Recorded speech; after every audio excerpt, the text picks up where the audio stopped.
So guys, what's up? Welcome back to the amazing class of CA Interlaw. Welcome back to the super amazing revision. Very good evening to all of you. मैं तुमको good evening नहीं बोलूंगा, सच्ची में तुम लोग video like नहीं कर रहे हो भाई। एक बच्चे का भी मेरे पास मैसेज आया, पता है, कहते हैं लाइव क्लास में अटेंड करता हूं, मेरे को डाउट पूछना होता है तो मैं कमेंट ही नहीं कर पाता। मैंने बोला क्यों, कमेंट क्यों नहीं कर पाता? कहता वो आपसे ना इधर कमेंट करने के लिए ना वो सब्सक्रिप्शन मांगता है, पहले वो बोलता है कि कुछ पैसे पे करो फिर उसके बाद डाउट पूछ सकते हो। मैंने बोला ऐसा कैसे हो सकता है भाई, दिखाइए एक बार जरा।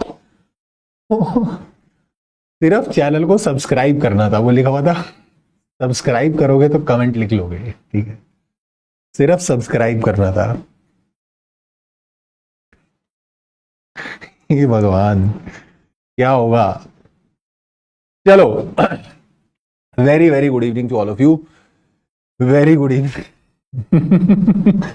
Very good evening Anamika, Sakshi, Shubham, Nachiket, Gauri, Anshuman, Pratyaksh, Shivani, Ritika, Shruti, Abhishek. Very good evening to all of you. तुम लोग लाइक करो पहले वीडियो को, शर्म आनी चाहिए तुम लोगों को, देख लो, शर्म करो, ठीक है। चलो, very good evening Sudarshan, very good evening. एक तो और आ गया उसके सपोर्ट में, कह रहे स्टार्टिंग में हमको भी ऐसा ही लगा था कि कुछ पेमेंट करनी है, ठीक है। चलो, all good, I am all good. तुम लोग बताओ कैसे हो, हाउ आर यू ऑल? इतने सारे बच्चे लाइव बैठे हैं, लाइक देखो भाई साहब। पता, तुम लाइक करते हो ना तो ये वीडियो और बच्चों तक जाती है, फिर वो लाइक करते हो तो फिर और बच्चों तक जाती है। चलो, शर्म मीन्स शर्म वरम हमको नहीं, हाँ वो तो मेरे को पता है, तुमको शर्म वरम कुछ आती तो है नहीं, ठीक है, वरना शर्म आई रही होती तो पढ़ ही लेते, पढ़ते ही कहाँ हो तुम। हाँ, कल क्या है, कल राइटिंग प्रैक्टिस है, कल तो मजा आने वाला है। जो लोग राइटिंग प्रैक्टिस में लाइव, मतलब ऐसे वाले में लाइव अटेंड नहीं कर रहे, रिकॉर्डिंग्स अटेंड कर रहे हैं, तो श्योरली कल तो आपको राइटिंग प्रैक्टिस में अटेंड करना ही है लाइव, ठीक है। That will be advantages to you, right sir. कब भेजा अंशुमन? चलो, let's start with the revision of the chapter registration of charges का चैप्टर जो है छुटकू सा चैप्टर है, एकदम छुटकू सा लप्पू सा चैप्टर है एकदम, है ना। ये छोटा सा चैप्टर है, जल्दी हम इस चैप्टर को रिवाइज कर लेते हैं, इसके कुछ क्वेश्चंस देख लेंगे। कल हम लोग राइटिंग प्रैक्टिस करेंगे for the chapter number 1, 2 and 4, यानी कि प्रीलिमिनरी, इनकॉर्पोरेशन एंड उसके बाद आपका शेयर कैपिटल एंड डिवेंचर्स।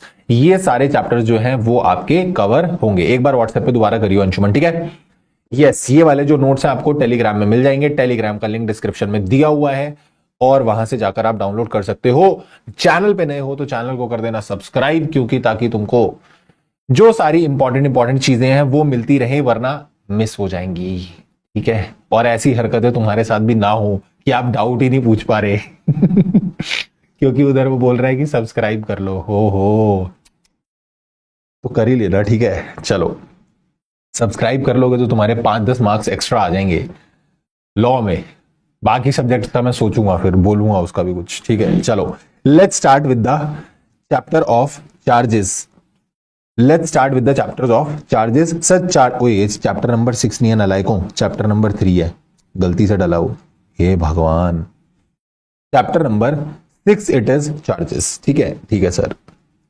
सुनना सर, चार्ज का मतलब क्या होता है? कंपनी जब भी सपोज कभी कोई क्या लेती है, लोन लेती है, कंपनी क्या लेती है, लोन लेती है। तो लोन लिया मान लो कंपनी ने, तो कंपनी अपनी किसी प्रॉपर्टी, अपनी किसी एसेट या अंडरटेकिंग ऑफ द कंपनी पर क्या रखवा देती है, चार्ज रखवाती है in favour of some lender, that is called as a charge. तो चार्ज का मतलब होता है जब कंपनी अपनी किसी प्रॉपर्टी, अपनी किसी एसेट, अपनी किसी अंडरटेकिंग पर, और वो कंपनी की प्रॉपर्टी होनी चाहिए, कंपनी की एसेट होनी चाहिए या कंपनी की अंडरटेकिंग होनी चाहिए, उस पर कंपनी क्या करवाती है, कोई इंटरेस्ट या कोई लियन क्रिएट कर देते हैं।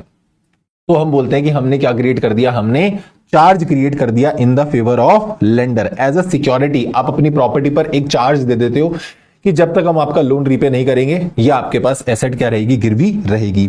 And it includes the mortgage. और कंपनीज एक्ट के हिसाब से चार्ज शब्द के अंदर ही मॉर्गेज शब्द भी आता है, ठीक है। The mortgage word is included in the word charge. अब आप बोलोगे सर मॉर्गेज का मतलब भी तो यही होता है, गिरवी रखवाना। देखो एक वर्ड होता है मॉर्गेज, एक वर्ड होता है प्लेज और एक वर्ड होता है हाइपोथिकेशन।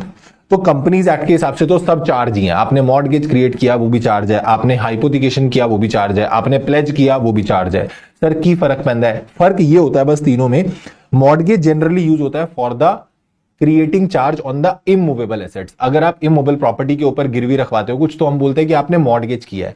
बट जब आप प्लेज या हाइपोथिकेशन करते हो तो हमने बोला, जैसे फॉर एग्जांपल प्लेज में क्या होता है, आपने सामने वाले के पास कुछ गिरवी रखवाया तो उसका पोजेशन भी आप सामने वाले को दे देते हो, दैट इज कॉल्ड प्लेज।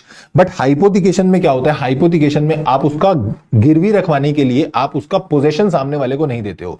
जैसे फॉर एग्जांपल मैंने किसी से लोन लिया, अब मैंने लोन लिया, मैंने बोला कि भाई मेरे को कुछ गिरवी रखवाना पड़ेगा, तो मेरे पास मान लो एक गोल्ड की चेन थी, तो मैंने गोल्ड की चेन उतारी, मैंने बोला ये लो, मैंने आपके पास गिरवी रखवा दी, तो मैंने पोजेशन उसको दिया, तो ये कहलाता है प्लेज। आपने पोजेशन सामने वाले को दे दिया।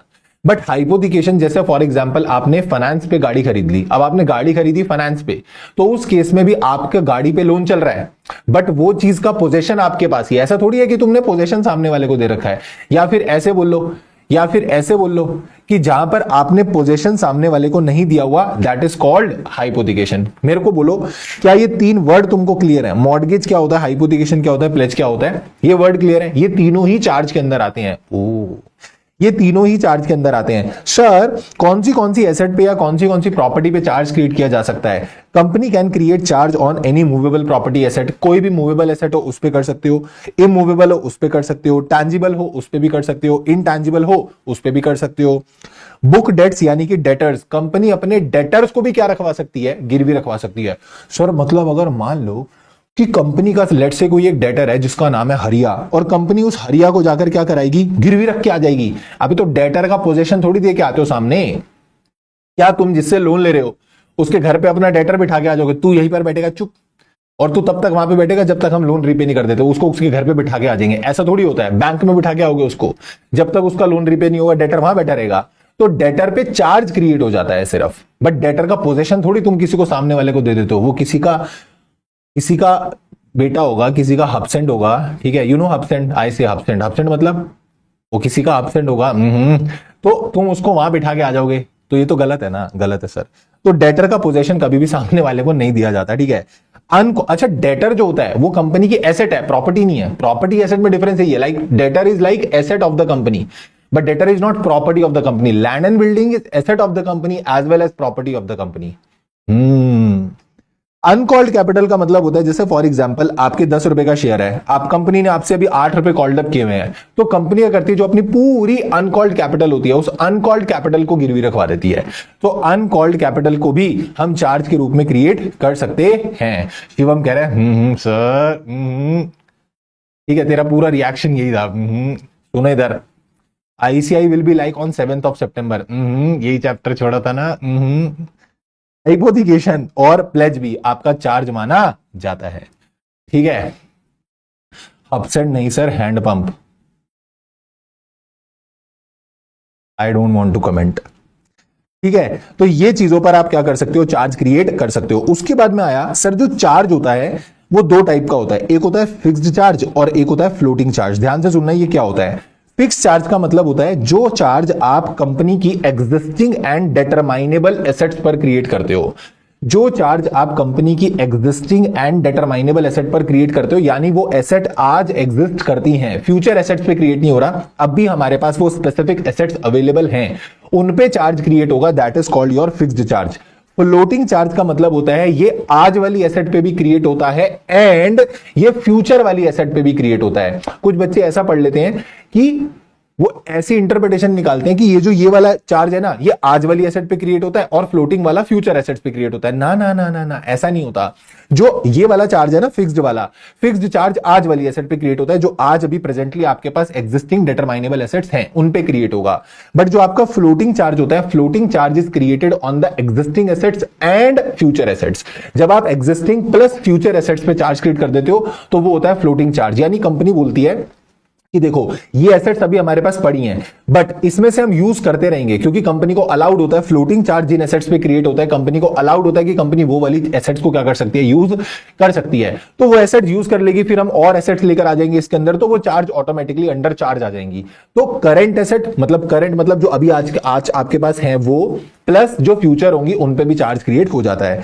सो this is kind of fluctuating in nature, but ये चार्ज फिक्स्ड होता है। जैसे फॉर एग्जांपल मैंने लिखा ये चार्ज क्रिएट कर दिया गया ऑन द बिल्डिंग, बट ये चार्ज क्रिएट होता है जैसे स्टॉक डेटर। अब आपके पास स्टॉक पड़ा है लेट्स से 200 करोड़ का, तो 200 करोड़ का जो स्टॉक है उसका मतलब ये थोड़ी कि अब आप इसको बेच नहीं सकते, आप इसको बेच सकते हो, तो आप स्टॉक को बेचना शुरू कर दो, बट और स्टॉक इसके अंदर लाके रखते रहना। ओ फिर एक बात और समझना, जो फिक्स्ड चार्ज होता है ना, कंपनी को परमिटेड नहीं होता कि जिस पे फिक्स चार्ज क्रिएट हो गया अब आप उस एसेट को सेल नहीं कर सकते, बट फ्लोटिंग चार्ज वाली एसेट्स को आप अपने ट्रेडिंग पर्पसेस के लिए या उसको फाइनल प्रोडक्ट बनाने के लिए उसको यूज कर सकते हो। हम ऐसा बोलते हैं सर जो फिक्स चार्ज होता है ना ये प्रॉपर्टी को क्लच कर देता है। क्लच करने का मतलब होता है ये उसको शिकंजे में ले लेता है, यानी यहां पर ये शिकंजा कस लेता है, अब आप इसको यूज नहीं कर पाओगे, ठीक है, मतलब आप इसको बेच नहीं सकते बेसिकली। बट यहां वाले केस में एसेट जो होती है वो क्लच नहीं होती है। अब सर एक बार बताओ, आप बोल रहे हो कि जो फ्लोटिंग चार्ज होता है वो प्रेजेंट एसेट पे होता है as well as future asset पे होता है, ठीक है। अब आपको आपने अभी बोला कि कंपनी को ना अलाउ होता है कि ये वाली एसेट कंपनी ट्रेडिंग पर्पस के लिए यूज कर सकती है, मतलब अगर कंपनी चाहे तो स्टॉक को बेच भी सकती है, तो धीरे धीरे कंपनी स्टॉक को बेचती रहेगी। तो सर ऐसे में तो ऐसा भी तो हो सकता है कि वो कंपनी बैंक के पास जाके बोलेगी कि लोन दे दो, बैंक लोन दे देगा, फिर हम बैंक के पास क्या रखवा देंगे, कोई एसेट को गिरवी रखवा देंगे, फ्लोटिंग चार्ज गिरवी रखवा देंगे उधर, मतलब फ्लोटिंग चार्ज क्रिएट कर देंगे, एसेट को गिरवी रखवा देंगे, बट स्टॉक तो हमारे पास ही पड़ा है और आपने बोला आप इसको यूज भी कर सकते हो फॉर ट्रेडिंग। तो धीरे धीरे फिर कंपनी सारा एसेट जो स्टॉक है बेचती रहेगी और बेचते कंपनी का जो है सारा स्टॉक कंपनी बेच देगी, और जब बैंक आएगा लोन वापस मांगने तो कंपनी बोलेगी कि हमने तो क्या कर दिया, हमने तो क्या बोलते हैं, हम तो नहीं दे रहे लोन का पैसा। अब बैंक बोलेगा कोई बात नहीं लोन का पैसा मत दो, पर हमारा तो स्टॉक क्रिएटेड है ना, उस पर चार्ज क्रिएटेड है ना, क्योंकि बैंक को तो पता है ना, बैंक ने क्या बोला, मेरे को पता था तुम ऐसा करोगे, मैंने सुन लिया था, मैंने सब सुन लिया था, मेरे कान है, मैं अंधी नहीं हूं, तो मेरे को तो पता था तुम ऐसा करोगे कि तुमने you need a high level meme knowledge to understand what I said right now. तुमने बैंक का पैसा क्या कर दिया, मार लिया। अब बैंक बोल रहा है कोई बात नहीं स्टॉक से मांग लेंगे, मतलब स्टॉक से रिकवर कर लेंगे। कंपनी ने बोला कर लो रिकवर, हमने तो स्टॉक भी बेच दिया। तो ऐसे केस में स्टॉक भी बेच दोगे तो फिर बैंक तो बैठा रहेगा ना, ऐसा नहीं होता। रियल लाइफ में क्या होता है, रियल लाइफ में ये सब चीज चेक होती है एट अ रेगुलर इंटरवल। ये चेक करवाया जाता है कि जिन एसेट पे फ्लोटिंग चार्ज क्रिएट किया गया है क्या उतने लेवल का फ्लोटिंग चार्ज एग्जिस्टिंग है या नहीं है। कहीं ऐसा तो नहीं है कंपनी उसको बेचे चली जा रही है और वापिस एसेट क्रिएट ही नहीं कर रही उतनी। तो अगर कभी भी ऐसा लगता है कि एसेट उस अमाउंट से नीचे चली गई, मतलब जितने का चार्ज क्रिएटेड था और जितने का लोन है, अगर चार्ज लोन अमाउंट से नीचे चला गया है तो उसी समय ये फ्लोटिंग चार्ज क्या हो जाता है आपका, फिक्स्ड। ये फ्लोटिंग चार्ज आपका क्या हो जाता है, फिक्स हो जाता है, यानी कि आप इसको क्रिस्टलाइज कर दोगे। क्रिस्टलाइजेशन ऑफ फ्लोटिंग चार्ज मतलब होता है आपका फ्लोटिंग चार्ज फिक्स्ड चार्ज में क्या हो जाएगा, कन्वर्ट हो जाएगा। सर किस केस में फ्लोटिंग चार्ज फिक्स्ड चार्ज में कन्वर्ट हो जाएगा? पहला, जब कंपनी लिक्विडेशन में चली जाती है। दूसरा, जब कंपनी का बिजनेस सीज हो जाएगा। या फिर तीसरा मैंने बोला aggregate value of the property is now less than the amount borrowed. तो जितना फ्लोटिंग चार्ज उस समय पड़ा होगा वो एसेट्स वो आपकी फिक्स्ड चार्ज में कन्वर्ट हो जाएंगी। एक बात और ध्यान रखना कि जब तक फ्लोटिंग चार्ज फिक्स्ड नहीं बनता वो एक तरीके से डोरमेंट ही रहता है। ये लाइन मॉड्यूल में लिखी हुई है, a floating charge remains dormant until it crystallizes, यानी वो डोरमेंट एक तरीके से यूजलेस है। जैसे ही वो फिक्स्ड बनेगा फिर अब आप उस एसेट में कुछ भी गेम नहीं कर सकते, अब आप उस एसेट को नहीं बेच सकते। It will remain in the clutches of the lender, वो लेंडर के शिकंजे में ही आ जाएगी। ठीक है, ये था इस चैप्टर का बेसिक डिस्कशन। यहां से स्टार्ट करते हैं सेक्शंस वाला पार्ट। सेक्शन इसके अंदर कवर होंगे 77 से लेके 87 तक। मैं एक चीज यहीं पर पहले क्लैरिफाई कर देता हूं, दिमाग में एक चीज सेट कर लो कि ये जो चार्ज वाला चैप्टर पढ़ रहे हो ये कंपनी पॉइंट ऑफ व्यू से पढ़ रहे हो, यानी यहां पर लोन लेने वाला कौन है, कंपनी। ठीक है, CHG1 फाइल करना है ROC को, CHG7 फाइल करना है, CHG9 फाइल करना है, वट एवर जो भी फॉर्म आप पढ़ोगे यहां पे वो कंपनी को फाइल कर रहे हैं। If a individual person is taking loan, if a individual person is taking loan from any bank, तो इंडिविजुअल को जाकर ROC को कोई CHG1 फाइल नहीं करना होता। भाई आज मैं करण कुमार, मैं जाकर किसी बैंक से लोन लूं और लोन लेकर मैं बोलूं ये लो मेरी एसेट गिरवी रख लो। मान लो मेरे पास फॉर एग्जांपल 100 करोड़ की बिल्डिंग है, मान लो, ठीक है, मान लो कहानी के सभी पात्र काल्पनिक है, इनका वास्तविक परिस्थिति को लेने देना नहीं है और हमारा उद्देश्य किसी की भावना को ठेस पहुंचाना बिल्कुल भी नहीं है, ठीक है। It is just an example. मेरे पास मान लो 100 करोड़ की एक बिल्डिंग है, मैंने बोला मैं इसको गिरवी रखवा दूंगा। अब मैंने किसी के पास, बैंक के पास वो गिरवी रखवा दी और मैंने लोन ले लिया उस पर, ठीक है। मैंने उस पर लोन ले लिया, मैंने उस एसेट को गिरवी रखवा दिया, तो मेरे को CHG1 फाइल करना है क्या आरओसी को? नहीं, मैं आरओसी के पास जाऊंगा भी तो आरओसी बोलेगा तू कौन है बे, चल निकल, क्योंकि आरओसी मुझे थोड़ी जानता है। I am individual person, ROC is the registrar of company, वो मुझे थोड़ी जानता है, तो मुझे CHG1 फाइल नहीं करना। This entire charge chapter is applicable on the company, company has to file CHG1, company को ये सारी कहानी रखनी है। बात समझ में आई? हाँ सर। कह रहे इनकम टैक्स को फोन करो कोई, क्यों? कि मेरे पास 100 करोड़ की, आई एम चार्टर्ड अकाउंटेंट। सुनो सेक्शन नंबर 77 सबसे पहले क्या बोलता है? Duty to register charge. जब भी मान लो एक कंपनी है, जैसे एक कंपनी का नाम था चोमो लिमिटेड, ये चोमो लिमिटेड ने क्या लिया? लोन लिया। किससे लिया? बैंक से लिया। जब इसने बैंक से लोन लिया, इसके पास कोई एसेट गिरवी रखवाई, तो एसेट पे चार्ज क्रिएट हुआ। जिस एसेट पे चार्ज क्रिएट हुआ, आपको इस चार्ज को क्या कराना पड़ेगा? रजिस्टर कराना पड़ेगा।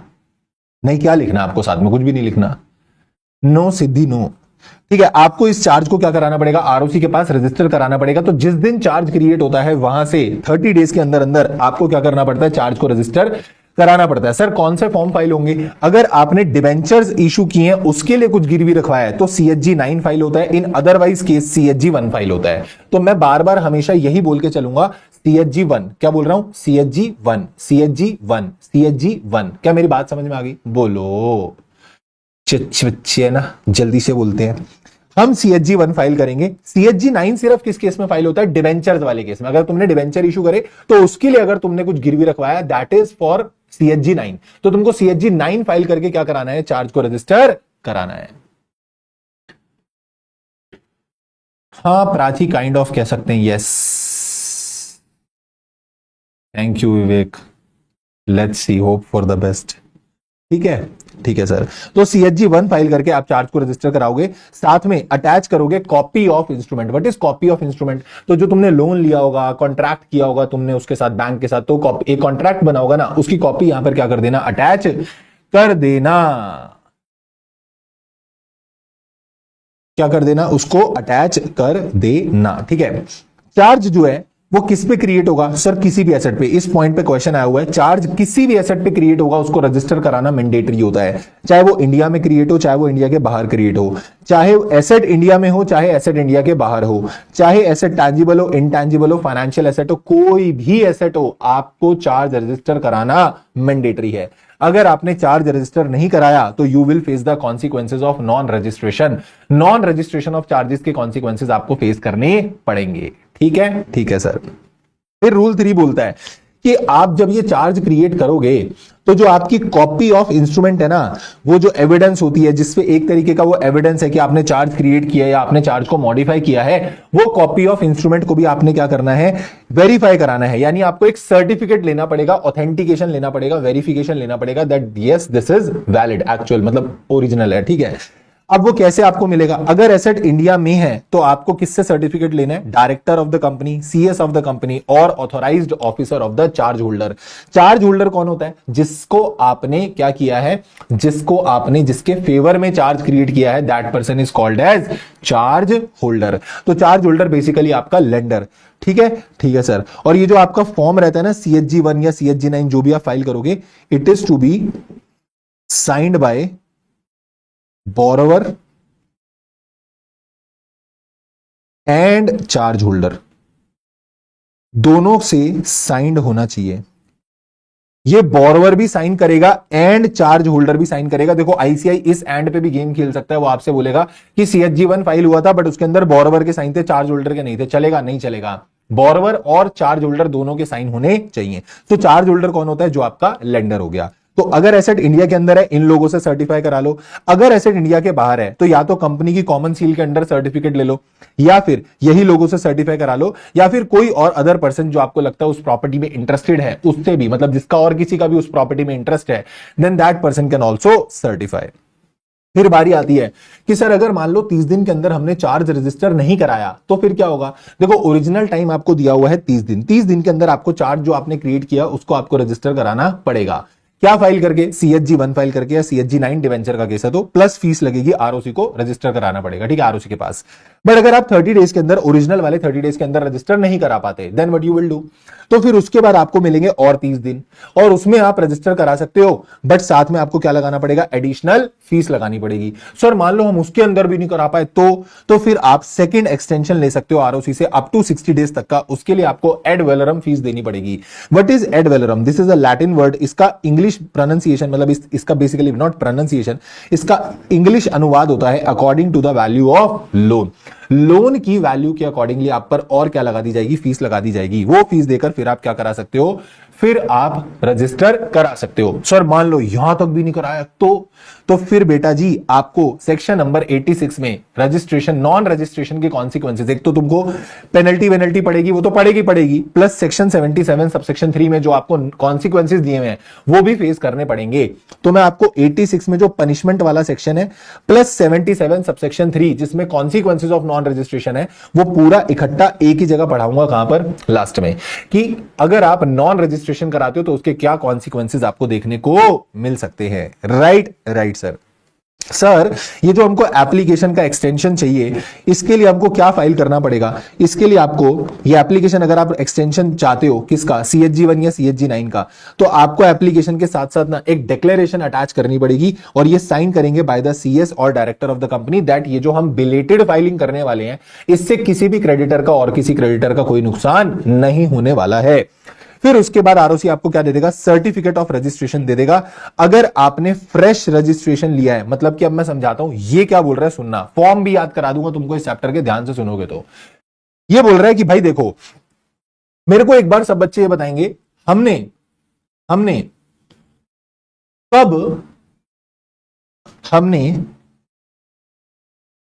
कौन सा फॉर्म फाइल किया था? हाँ भाई, हमने कौन सा फॉर्म फाइल किया था? जब हमने चार्ज क्रिएट किया था तो तब हमने कौन सा फॉर्म फाइल किया था चार्ज को रजिस्टर कराने के लिए? CHG1। कौन सा फॉर्म फाइल किया था? CHG1। तो जब आप चार्ज क्रिएट करते हो उस समय भी आप CHG1 फाइल करते हो, और जब आप चार्ज को मॉडिफाई करते हो ना, अभी सेक्शन 79 में आएगा लिखा हुआ, मॉडिफिकेशन ऑफ चार्ज के केस में भी CHG1 फाइल होता है। हेलो, मेरी बात समझ में आ रही है?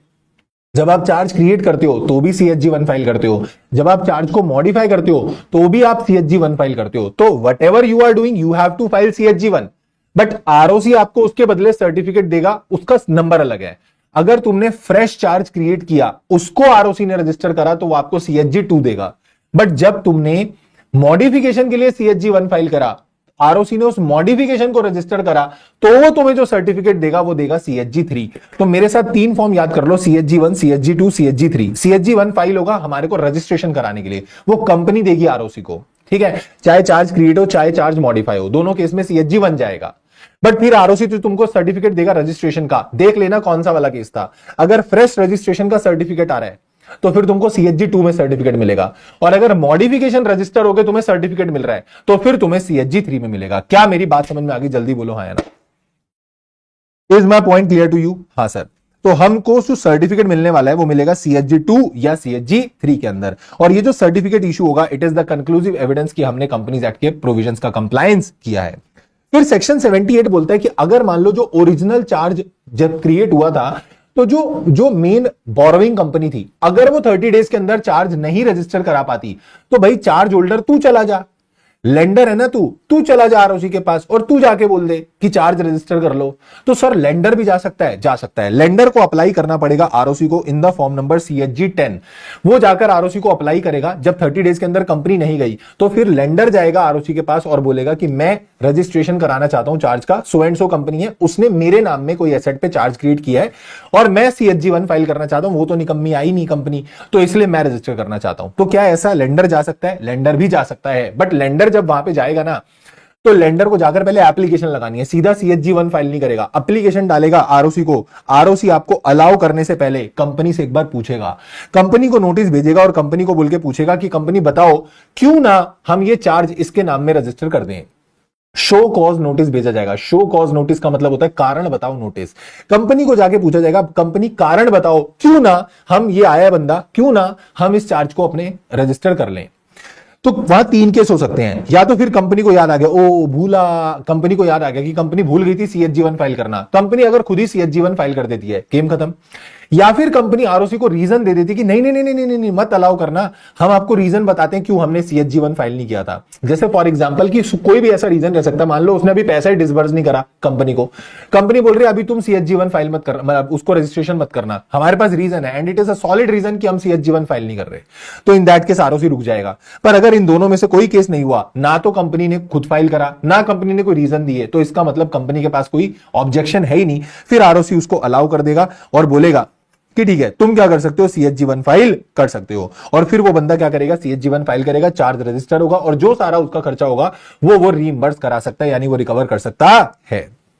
फिर सेक्शन 79 बोलता है कि जो सेक्शन 77 वाले प्रोविजन थे ना, वो दो केस में और लगेंगे। मैंने बोला कौन से दो केस में और लगेंगे। केस नंबर 1, एक तो मैंने बोला मॉडिफिकेशन वाला केस, अभी बताया मैंने, अगर मॉडिफिकेशन का केस होता है तो मॉडिफिकेशन के केस में भी आपको CHG1 फाइल करना होता है। Sir what is modification? Modification का मतलब होता है टर्म्स एंड कंडीशंस जो है उसको चेंज कर देना, या फिर एक्सटेंट और operation of the charge change कर देना, मतलब चार्ज का एक्सटेंट बढ़ा देना, चार्ज का एक्सटेंट घटा देना, लाइक इंटरेस्ट रेट में चेंज कर देना, कुछ भी आप मॉडिफिकेशन करते हो, कॉन्ट्रैक्ट की टर्म्स एंड कंडीशन में चेंज हो रहा है, इसके लिए भी आपको CHG1 रजिस्टर करवाना पड़ता है। CHG1 फाइल करके रजिस्टर कराओ। और दूसरा, अगर कंपनी कोई ऐसी प्रॉपर्टी एक्वायर करती है which is already subject to charge, तो आपको वो भी CHG1 फाइल करना पड़ेगा। मान लो रिलायंस थी, रिलायंस ने कोई प्रॉपर्टी खरीदी जिसपे ऑलरेडी चार्ज क्रिएटेड था, जो ऑलरेडी गिरवी पड़ी थी। ये देखो दो चीज होती है, एक तो होता है रिलायंस के पास कोई एसेट थी, रिलायंस ने लोन लिया और रिलायंस ने फिर उसके लिए चार्ज क्रिएट किया, तो सेक्शन 77 में आ गया, CHG1 फाइल होगा, चार्ज क्रिएट हुआ। बट अगर रिलायंस ने कोई एसेट ऐसी खरीदी जिसपे पहले से चार्ज क्रिएटेड था, अगर वो एसेट हम एक्वायर करते हैं, तो देन ऑल्सो आपको आरओसी को बताना पड़ता है कि हमने एक ऐसी एसेट खरीदी है विच इज अंडर चार्ज, तो उसके लिए भी CHG1 फाइल होगा, उसके लिए भी CHG1 फाइल होगा। क्या मेरी बात समझ में आ गई? Yes sir. फिर इसके बाद एक क्वेश्चन है अंतरिक्ष वाला, एक अंतरिक्ष वाला कोई क्वेश्चन है जिसको सेक्शन 80 पे उन्होंने क्वेश्चन पूछा हुआ ICI ने, और ये सेक्शन 80 आपको क्या बोलता है, मान लो किसी बंदे ने कंपनी से एसेट खरीदी, कंपनी का उस एसेट पे चार्ज क्रिएटेड था, ठीक है, वो चार्ज कंपनी ने क्रिएट किया था, चार्ज को आरओसी के पास रजिस्टर भी करा लिया था। जब चार्ज आरओसी के पास रजिस्टर हो गया था, तो जैसे ही चार्ज आरओसी के पास रजिस्टर होता है, हम लोगों ने कंस्ट्रक्टिव नोटिस की डॉक्ट्रिन तो पढ़ी रखी है, तो वैसे ही यहां पर सेक्शन 80 में क्या लिखा हुआ है, जैसे ही आपका चार्ज आरओसी के पास रजिस्टर होगा ना, तभी से ये मान लिया जाता है it is constructive notice to the public at large, it is a deemed notice to the public at large that this charge has been registered, ये प्रॉपर्टी अंडर चार्ज है। अब अगर कोई उस कंपनी से खरीदता है तो उसकी रिस्पॉन्सिबिलिटी कि उसको पढ़ के जाना चाहिए था। तो ऐसा एक क्वेश्चन बनाया हुआ है, अंतरिक्ष नाम का एक बंदा था, उसने कंपनी से क्या करा, उसने कंपनी से कोई एसेट खरीद ली और जब रजिस्ट्रेशन की बारी आई तो वहां पर मना कर दिया गया कि नहीं, ये आपके नाम में क्या नहीं होगा, रजिस्टर नहीं हो पाएगी, क्योंकि टाइटल डीड्स नहीं फ्री है, टाइटल डीड्स पे चार्ज क्रिएटेड है, टाइटल डीड्स मतलब ऑनरशिप डीड, उस पे चार्ज क्रिएटेड है, आपके नाम में रजिस्टर नहीं हो सकती है। तो वहां पर क्या कंपनी बिल्कुल सही बोल रही है, बिल्कुल सही बोल रही है, वो बंदा बेवकूफ है, वो बंदा डैश है। अबे भाई तुमको जाके चेक करना चाहिए था ना। सोल मैं कहां से चेक करूंगा? अरे आरओसी की वेबसाइट पे जाओ और जाकर इंस्पेक्शन की फीस पे करो और जाकर चेक करो। क्यों नहीं चेक कर सकते? कंपनी का register of charges is a public document, जाके चेक करो, इंस्पेक्शन कर लो।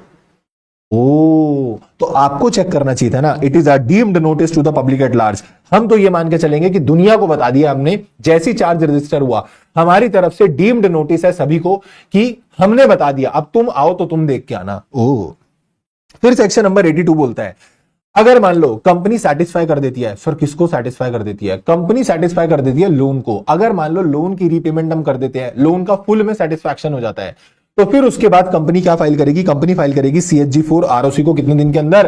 30 डेज के अंदर अंदर। Within 30 days you have to file the CHG4। अगर मान लो सर 30 दिन के अंदर नहीं फाइल कर पाए तो ओरिजिनल पीरियड 30 दिन है, पर 30 दिन के अंदर नहीं कर पाए तो आरओसी आपको टोटल 300 डेज का एक्सटेंशन देता है। बट 30 के बाद 300 नहीं, जिस दिन पेमेंट हुई वहीं से 300 दिन, यानी कि आपको फर्दर 270 डेज का एक्सटेंशन मिलता है। उसके अंदर आप CHG4 फाइल कर सकते हो। अब एक बात और यहां पे ध्यान से सुनना, सर ये इतना लंबा टाइम पीरियड, असल में क्या होता था, मैंने जो अभी तुमको चार्ज रजिस्टर कराने की टाइमलाइन बताई थी ना, उसमें मैंने ये वाली टाइमलाइन बताई। 2 नवंबर 2018 से पहले ये वाली टाइमलाइन नहीं होती थी। उससे पहले टाइमलाइन चला करती थी, ओरिजिनल 30 डेज मिलते थे, 30 डेज में नहीं करा पाओगे तो वहां पर भी फिर 270 डेज मिलते थे और फिर 6 मंथ, वो ऐसा सब ड्रामा रहता था। वो मॉड्यूल में आज भी दिया हुआ है। अब कई बच्चे कंफ्यूज होते हैं कि कौन सी टाइमलाइन फॉलो करनी है, वो 30 और 300 वाली या ये वाली। देखो 2 नवंबर के बाद वाले जितने भी चार्ज है ना, उनके लिए यही फॉलो हो रही है। अब कोई एग्जामिनर ऐसा खुराफात निकल के आ जाए जो पुराने वाला क्वेश्चन बना के पूछे जिसकी कोई सेंस नहीं बनती, तो फिर वो फॉलो होगी, बट कोई तुक्की नहीं है ना उसका। मैं बोल रहा हूं यही पूछा जाएगा आपसे, यही रेलेवेंट है। वो मॉड्यूल में घिसा पिटा के वो दोबारा दोबारा दोबारा दोबारा उसको कॉपी करते हुए चल रहे हैं, बट एक्चुअली में इट इज नॉट रेलेवेंट। ठीक है, ठीक है सर। तो यहां पर जब आप चार्ज को सेटिस्फाई कराओगे, यानी आपका चार्ज जो आपकी पेमेंट उसको आप सेटिस्फाई कराओगे, तो 30 + 270 दिन का आपको एक्सटेंशन मिल सकता है। ठीक है, पर यहां पर भी जब एक बात सोचो, जब लेंडर गया था आरओसी के पास कि चार्ज रजिस्टर कर दो, तो आरओसी ने पहले कंपनी से पूछा था ना। ऐसे यहां पर भी आरओसी पहले लेंडर से पूछेगा, चार्ज होल्डर से, कि भाई कंपनी आई है चार्ज को रिलीज कराने, कर दूं, लोन रिपे हो गया तेरा। तो फिर यहां पर भी 3 केस हो सकते हैं, 2 केस हो सकते हैं। पहला, या तो वो बंदा ऑब्जेक्शन रेज करेगा, बैंक ऑब्जेक्शन रेज करेगा, या वो कोई ऑब्जेक्शन रेज नहीं करेगा। अगर बैंक ऑब्जेक्शन रेज करता है तो आरओसी इसको अपने रिकॉर्ड्स में नोट कर लेगा और रीजन वगैरह सब लिख के कंपनी को इन्फॉर्म कर देगा कि ऐसा ऐसा रीजन है। बट अगर मान लो कोई ऑब्जेक्शन रेज नहीं होता, तो फिर आरओसी आपको क्या इशू कर देगा, CHG 5। अब देखो 5 फॉर्म तो तुमको बिल्कुल मजाक में याद हो गए हैं। CHG 1 चार्ज क्रिएट होगा तो फाइल होगा, क्रिएशन के लिए भी मॉडिफिकेशन के लिए भी CHG 1 जाएगा, 2 और 3 में सर्टिफिकेट आएगा, 4 में सेटिस्फैक्शन के लिए जाएगा, 5 में सेटिस्फैक्शन का सर्टिफिकेट आएगा। ये याद हो गए। 10 में वो बंदा एप्लीकेशन डालता था कि मुझे CHG 1 फाइल करना है, और 9 डिवेंचर के लिए होता है। तो 1 2 3 4 5 9 और 10 ये सारे फॉर्म याद हो गए। बच गया क्या, 6 7 और 8, वो भी आसान है, अभी याद करा दूंगा, वो भी आसान है, अभी याद हो जाएगा। अब एक बात समझना कि ये जो चार्ज होल्डर है ना, इसको नोटिस नहीं भेजा जाएगा, इसको शो कॉज नोटिस नहीं जाएगा अगर CHG 4 के अंदर ऑलरेडी साइन किसके हुए हैं, चार्ज होल्डर के साइन है। भाई फिर आरओसी इतना वेला कोई है, आरओसी को दिख रहा है इसके अंदर चार्ज होल्डर के खुद के साइन है, तो वो बेमतलब चार्ज होल्डर से पूछ के क्यों टाइम पास करेगा। तो अगर उसके अंदर चार्ज होल्डर के साइन ऑलरेडी है, तो फिर मैं बोलूंगा चार्ज होल्डर को STN इशू करने की जरूरत नहीं है। और इस पर भी ICAI क्वेश्चन पूछ चुका है, क्या it is mandatory for the company to issue, क्या it is mandatory for the ROC to issue show cause notice to the charge holder if the loan is satisfied. क्या जरूरी है? अगर सर CHG 4 में फॉर्म फाइल हुआ है for satisfaction and वो signed है बाय द चार्ज होल्डर, फिर शो कॉज नोटिस इशू करने की जरूरत नहीं है। और कंपनी को ये कॉपी को प्रिजर्व करना पड़ेगा कितने साल के लिए, 8 साल के लिए। क्या मेरी बात समझ में आ गई? जल्दी से बोल दो डन डन डन डन। क्या हमको सब कुछ अच्छे अच्छे से क्लियर हो गया है? फटाफट बोलो ओ। क्या हमको सारी बात समझ में आ गई है? Yes yes yes please, yes sir.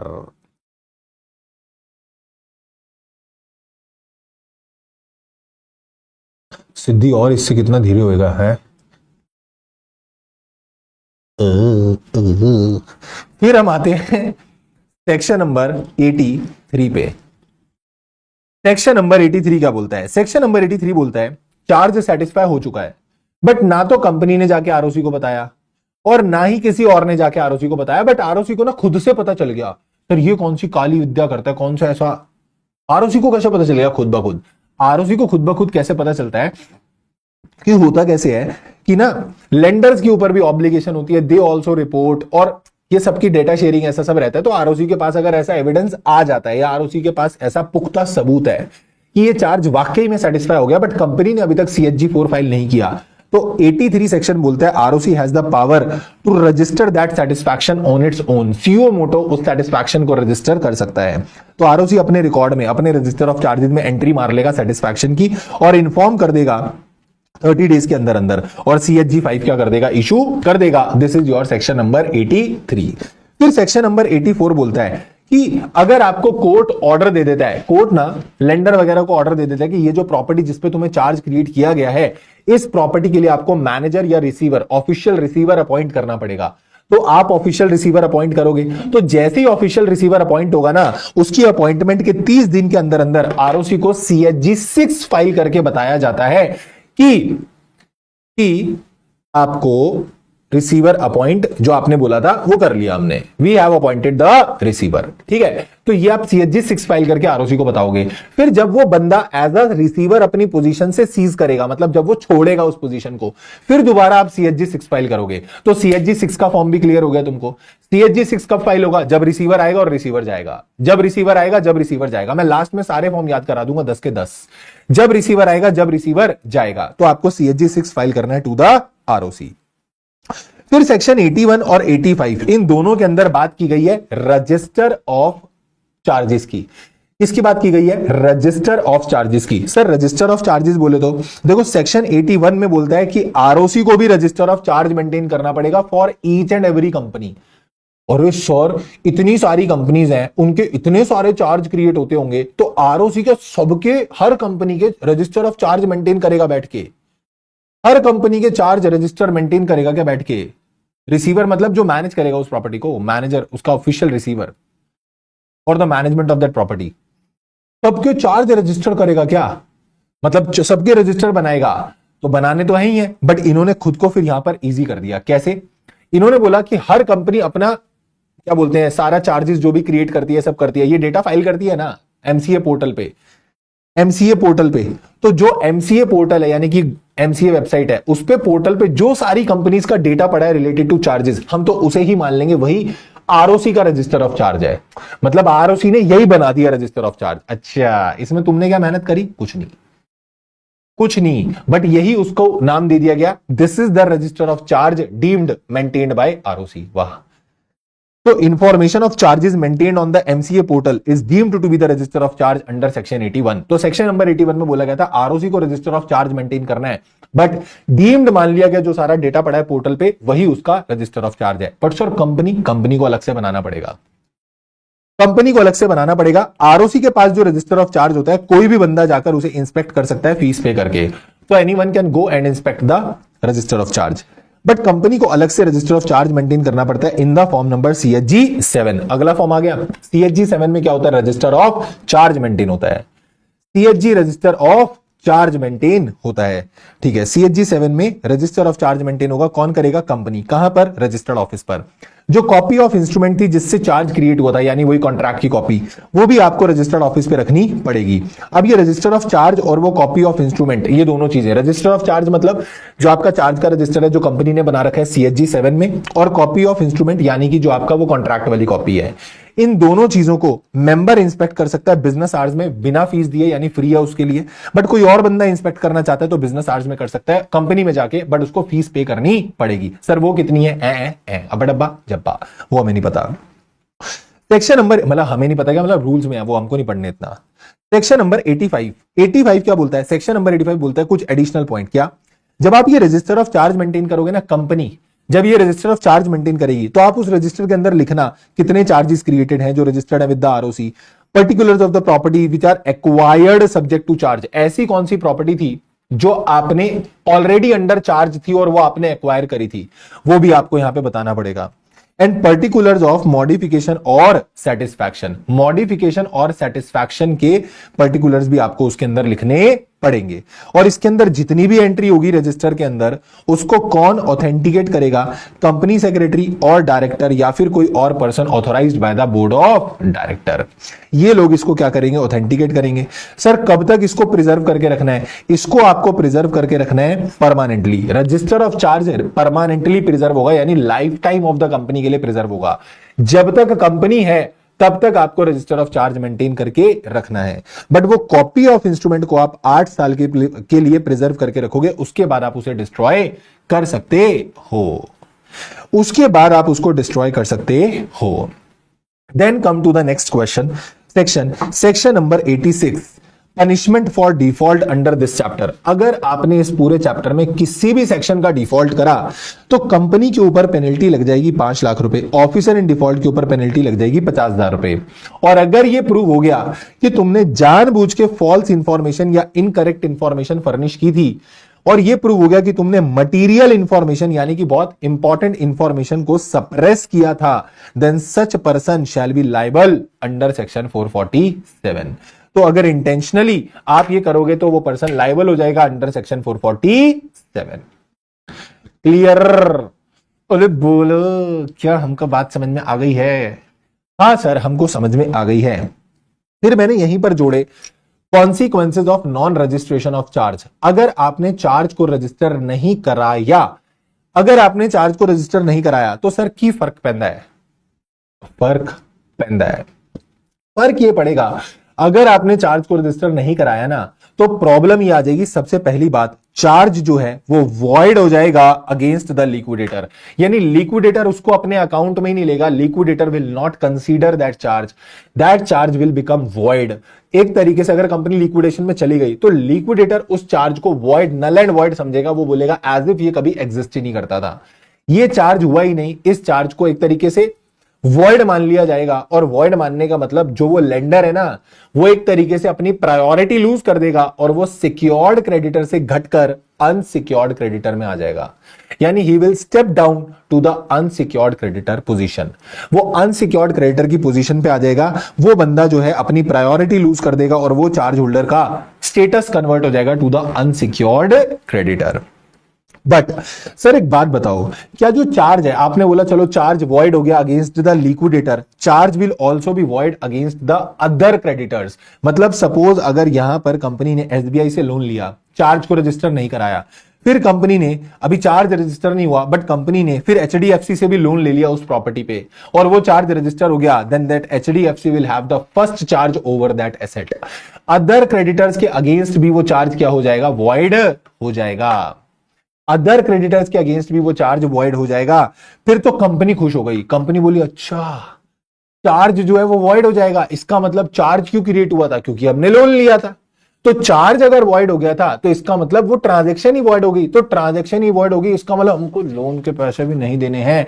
Law ने बोला नहीं। ये ध्यान रखना कि सेक्शन 77 सबसेक्शन 3 में जो ये कॉन्सिक्वेंसेस लिखे हुए हैं, ये कहीं से भी प्रिजुडाइज नहीं करेंगे, कहीं से भी हार्म नहीं करेंगे any obligation for the repayment of money secured by charge. यानी company is still under an obligation to make the repayment. आपको पैसा देना पड़ेगा। आप ये नहीं बोल सकते कि तुमने तो चार्ज को ही वॉइड कर दिया, चार्ज ही वॉइड हो गया तो हम पैसे क्यों दे? तो अनु पैसे देने पैणगे, आपको पैसे देने पड़ेंगे। दिस इज इन पंजाबी, आपको पैसा देना पड़ेगा। ठीक है, यू हैव टू पे दैट अमाउंट। भाई तुम ये नहीं बोल सकते कि कंपनी बोले ये तो चार्ज ही वॉइड है तो हम तो पैसे भी नहीं देंगे। ना ना ना ना ना ना ना। सेक्शन 77 सबसेक्शन 3 कहीं से भी हार्म नहीं करेगा किसी कॉन्ट्रैक्ट को और ऑब्लिगेशन को for the repayment of loan. यानी company is still under an obligation to pay back the loan. Company को लोन का पैसा पे करना पड़ेगा। And the last section, that is section number 87, जो ये बोलता है कि तुमने पहले या तो तुमने पहले कोई मॉडिफिकेशन कराई, सेटिस्फैक्शन हुआ लोन का, तुम वो उसके लिए इंटीमेशन देना ही भूल गए। तुमने लोन सेटिस्फाई किया था, तुमको CHG 4 फाइल करना था, 30 डेज के अंदर फाइल करना था, 30 डेज के अंदर फाइल करना था। और अगर 30 डेज के अंदर फाइल नहीं हुआ तो आपको 270 डेज का एक्सटेंशन मिल सकता था। अरे बोलो ना, हाँ तुमको 270 डेज का एक्सटेंशन मिल सकता था। हाँ सर, मान लो उसमें भी तुमने फाइल नहीं किया था, तो क्या आपका वो जो इतना डिले हो गया था, क्या उस डिले को कॉन्डोन किया जा सकता है? क्या कॉन्डोनेशन ऑफ डिले हो सकता है? आपके डिले को माफ किया जा सकता है? यस। आप अप्लाई करो सीजी को CHG 8 में और बोलो कि सीजी गलती से मिस्टेक हो गई, ये जो हमने फाइलिंग में ओमिशन कर दिया ना, हम गलती से भूला। ये जो भूला ना, this is because of accidental and due to inadvertence. गलती से हुआ है, मैंने इंटेंशनली ओमिशन नहीं किया। और ऐसा होने से किसी भी क्रेडिटर या शेयर होल्डर पे कोई फर्क नहीं पड़ रहा। तो प्लीज आप मेरे को अलाउ करो कि मैं वो फाइल कर सकूं। तो सीजी अगर सेटिस्फाई हो गया तो वो आपको एक्सटेंशन ऑफ टाइम क्या कर देगा? ग्रांट कर देगा। 87 का दूसरा पार्ट ये बोलता है कि तुमने पहले कोई फॉर्म फाइल किया था बट उस फाइल्ड फॉर्म के अंदर कुछ गड़बड़ हो गई, there was some error of commission, कुछ गलती हुई, कुछ एरर था, कुछ गलती हो गई, तुमने कुछ गलत लिख दिया उसके अंदर। तो क्या आप उसके, या फिर कुछ लिखना भूल गए, फाइलिंग हुई है बट फाइलिंग में कुछ लिखना भूल गए, तो क्या आप उसको भी रेक्टिफाई कराने के लिए एप्लीकेशन डाल सकते हो? यस। एप्लीकेशन डाल दो सीजी को CHG 8 में और बोलो कि गलती से मिस्टेक हो गई, जो हमने ओमिशन या मिस स्टेटमेंट कर दिया that was accidental not intentional. और अगर वो कोई भी क्रेडिटर शेयर होल्डर को अफेक्ट नहीं कर रही है, सीजी अगर सेटिस्फाई हो जाता है तो आपको रेक्टिफिकेशन के लिए ऑर्डर दे सकता है। CG will give you the order for the rectification। और लास्ट में बस एक ये रूल लिखा हुआ है। ये रूल ने क्या बोला था पता है आपको? जब कंपनी IBC में जाती है ना, IBC 2016, that is insolvency bankruptcy code, तो जब कोई कंपनी इंसॉल्वेंसी में होती है ना, तो उसका रिवाइवल प्रोसेस किया जाता है। क्या किया जाता है? उसका रिवाइवल प्रोसेस किया जाता है, जिसको बोलते हैं CIRP। एक बार सब लोग चैट में लिखेंगे क्या? CIRP। If you are here in the class, you have to write CIRP. Sir, what is CIRP? CIRP का मतलब होता है कॉर्पोरेट इंसॉल्वेंसी रेजोल्यूशन प्रोसेस। क्या बोला मैंने? Corporate insolvency resolution process. Sir, what is CIRP? CIRP is Corporate Insolvency Resolution Process. Basically, it is a revival process. Company को पहले revive करने की कोशिश की जाती है, एक रेजोल्यूशन प्लान सबमिट किया जाता है, रिवाइवल प्लान जिसको आप बोलते हो, और वो प्लान के थ्रू उस कंपनी को रिवाइव करने की कोशिश की जाती है कि शायद इंसॉल्वेंसी से बाहर आ जाए। सीधा लिक्विडेशन में नहीं लेके जाया जाता कंपनी को। तो जब उसको रिवाइव किया जाता है ना, तो पता है कंपनी के मैनेजमेंट की सारी पावर किसको दे दी जाती है? IRP और RP को। ये दो अलग अलग लोग नहीं है। पहले IRP आता है, इंटरिम रेजोल्यूशन प्रोफेशनल, फिर वही RP बन जाता है आगे चल के, या दूसरा भी RP आ सकता है। मतलब that is not my point कि अभी मैं तुमको IBC पढ़ा रहा हूं। तुम इतना समझो, एक प्रोफेशनल होता है, IRP होता है, ठीक है? IRP या RP कोई भी एक बंदा पकड़ लो, इसके पास वो पावर होती है, और ये बोर्ड के बिहाफ पे सारी पावर एक्सरसाइज कर रहा होता है। मतलब बोर्ड गया भाड़ में, RP is the main person then. तो सारी पावर किसके पास आ जाती है? RP के पास। और we will try to like revive that company. हम कोशिश करेंगे कि हम उस कंपनी को रिवाइव कर सकें। अगर तो वो कंपनी रिवाइव हो गई, बहुत अच्छी बात है, पर अगर वो कंपनी रिवाइव नहीं होती, तो फिर वो कंपनी मूव कर जाती है टुवर्ड्स द लिक्विडेशन। और फिर जब लिक्विडेशन में जाती है, तो फिर सारी पावर किसको दे दी जाती है? लिक्विडेटर को। फिर लिक्विडेटर आता है। तो सर ये सब आप हमको क्यों बता रहे हो? क्योंकि अगर कंपनी IBC में जा चुकी है, चाहे इंसॉल्वेंसी प्रोसेस में हो, चाहे लिक्विडेशन प्रोसेस में हो, फिर कंपनी के डायरेक्टर वायरेक्टर CHG फाइल नहीं करेंगे। अगर कंपनी अंडर द IBC है, तो CHG 1, CHG 4, CHG 8 और CHG 9 ये IRP, RP या लिक्विडेटर फाइल करेगा, as the case may be. ये IRP, RP या लिक्विडेटर फाइल करेगा, as the case may be. And this is your छुटकू सा चैप्टर, रजिस्ट्रेशन ऑफ चार्ज। मैं तुमको 10 के 10 फॉर्म याद कराऊं, मेरे साथ अभी याद करोगे? पहले बोलो तो मैं याद कराऊंगा। अगर तुम 10 के 10 फॉर्म मेरे साथ याद करोगे, तो मैं तुमको याद करा दूंगा। बोलो।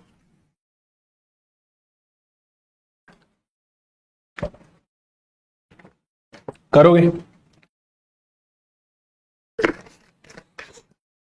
चलो देखो, हमने चार्ज रजिस्टर किया, CHG 1 फाइल होगा, फिर वहां से सर्टिफिकेट आएगा। हमने चार्ज क्रिएट किया, रजिस्ट्रेशन के लिए CHG 1 फाइल होगा, वहां से सर्टिफिकेट आएगा CHG 2 में, CHG 3 में। अगर फ्रेश चार्ज रजिस्टर हुआ है CHG 1, अगर मॉडिफिकेशन रजिस्टर हुआ है CHG 1 में तुमने फाइलिंग की थी, चाहे क्रिएशन के लिए चाहे मॉडिफिकेशन के लिए, ठीक है? ROC तुम्हें क्या इश्यू करेगा? फ्रेश चार्ज रजिस्टर हुआ है तो CHG 2 में सर्टिफिकेट आएगा, मॉडिफिकेशन रजिस्टर हुआ है तो फिर आपको CHG 3 में सर्टिफिकेट आएगा। फिर आपने लोन रीपे कर दिया, तो आप CHG 4 फाइल करोगे ROC को कि सेटिस्फैक्शन रजिस्टर कर लो। फिर ROC तुमको सेटिस्फैक्शन रजिस्टर करके क्या देगा? CHG 5। CHG 6 में रिसीवर आएगा, रिसीवर जाएगा, रिसीवर आएगा, रिसीवर जाएगा। CHG 7 में पड़ा हुआ रजिस्टर देख के जाएगा, CHG 7 में पड़ा हुआ रजिस्टर देख के जाएगा। फिर हमको लगेगा बहुत देर हो गई, तो CHG 8 में एप्लीकेशन डाल देना। देर हो गई मतलब जो लेट हुआ, बिलेटेड हुआ, डिले कर रहे हो आप, उसका कॉन्डोनेशन मांग रहे हो, तो CHG 8 में क्या कर देना? एप्लीकेशन डाल देना for the rectification. CHG 9 is for debenture and 10 is for application by the lender. 9 is for rectification, 10 is for the application by the lender. 10 के 10 फॉर्म बहुत आसान है। CHG 1, 2, 3, 4, 5, 6, 7, 8, 9, 10। राइट सर, ठीक है, इसको अच्छे से याद कर लेना। अब एक दो क्वेश्चन मैं तुमको दिखा देता हूं जो क्वेश्चंस पूछे हुए इन्होंने। Let me show you 2-3 questions जो थोड़े इंपॉर्टेंट है, वो वाले अपन डिस्कस कर लेते हैं, ठीक है?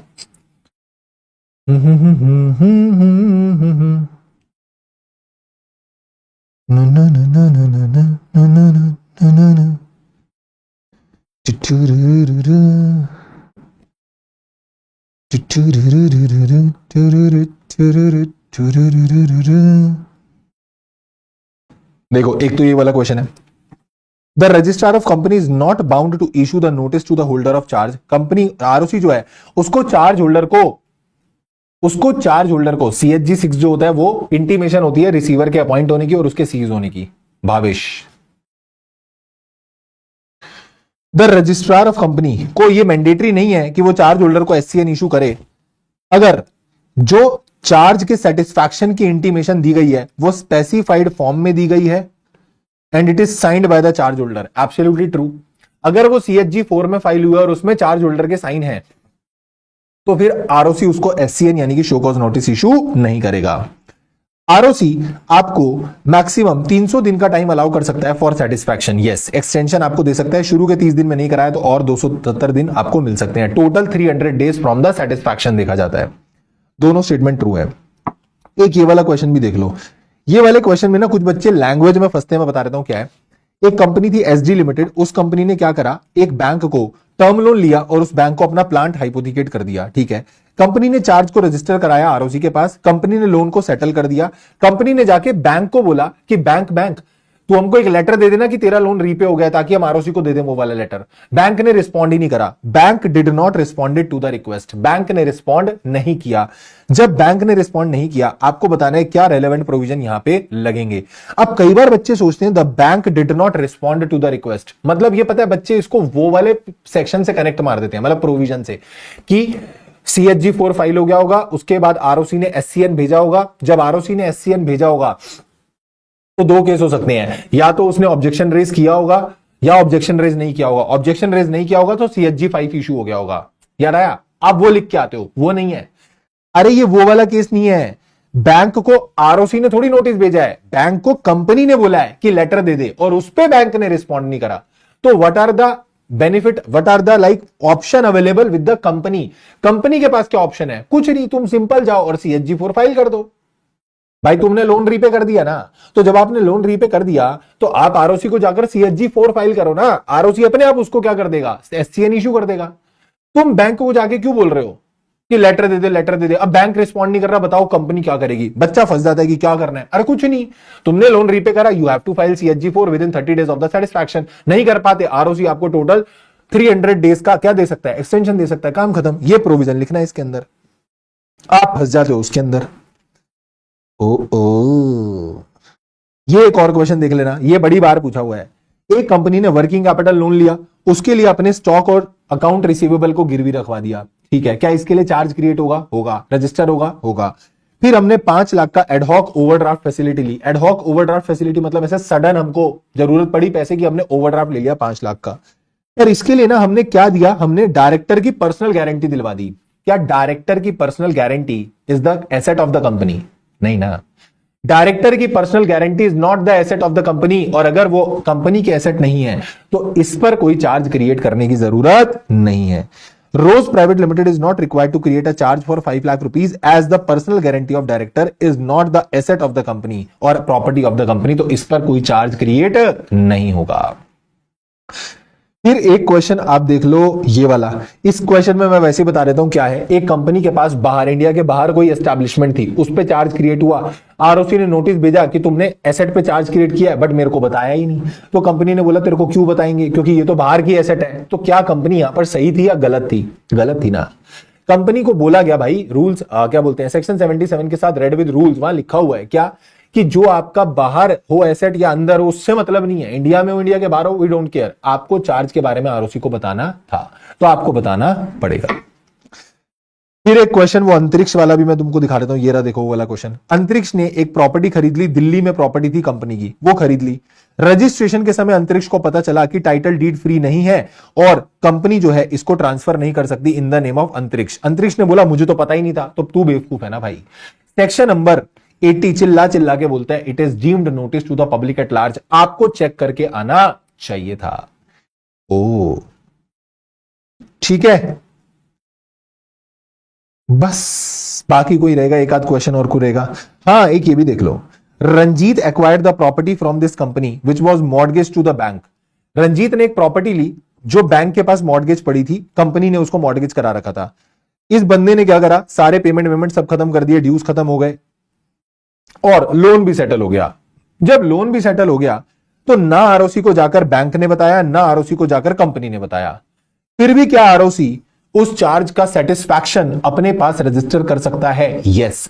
सेक्शन नंबर 83 बोलता है अगर आरओसी के पास इस चीज के एविडेंस है दैट यस एक्चुअल में चार्ज सेटिस्फाई हो चुका है, तो आरओसी के पास एविडेंस होने से फिर वो क्या कर सकता है, अपने दम पे चार्ज को रजिस्टर कर सकता है और CHG5 क्या कर देगा, इशू कर देगा। And by this we have completed छुटकू सा चैप्टर, दैट इज आपका रजिस्ट्रेशन ऑफ चार्ज। ठीक है सर।